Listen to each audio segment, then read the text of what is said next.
Hello बच्चों, let us read the question first. In the questions, two statements are given as statement 1, statement 2. Statement 1 is traditionally the respiratory pathway was considered as a catabolic pathway. Statement 2 is ETS is present in the inner mitochondrial membrane. And हमें बताना है if both statement 1 and 2 are correct, if both statement 1 and 2 are incorrect, if statement 1 is correct and statement 2 is incorrect, if statement 1 is incorrect and statement 2 is correct. तो ये हमें बताना है. यहाँ पर जो हम की कंसेप्ट यूज करेंगे होगा इलेक्ट्रॉन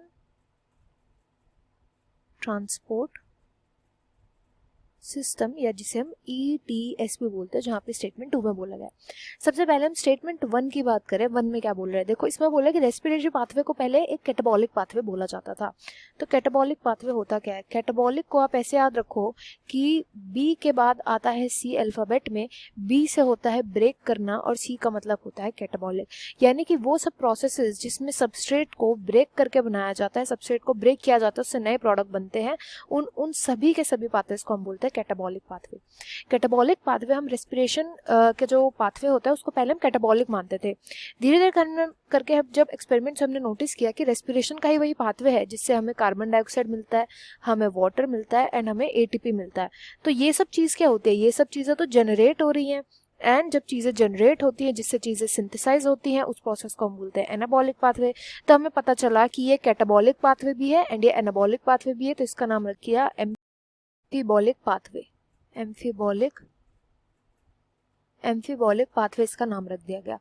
तो यहाँ पर जो स्टेटमेंट 1 बोले कि ट्रेडिशनली, यानी पहले हम ये सोचते थे कि जो स्टेटमेंट 1 में जैसे बोले कि रेस्पिरेटरी पाथवे जो है वो कैटाबॉलिक पाथवे है, बिल्कुल करेक्ट स्टेटमेंट है ये. देन सेकंड में बात करी गई ETS की कि ETS में जो ये पूरी जो सिस्टम चलता है, ये पूरा का पूरा इनर माइटोकॉन्ड्रियल मेम्ब्रेन में चलता है, जो कि बिल्कुल करेक्ट है. देखो ETS क्या होता है? Electron transport system. जैसे कि बोला ही इसके नाम में है कि इलेक्ट्रॉन यहाँ पे ट्रांसपोर्ट होता है, इलेक्ट्रॉन को यहाँ पे ट्रांसपोर्ट किया जाता है.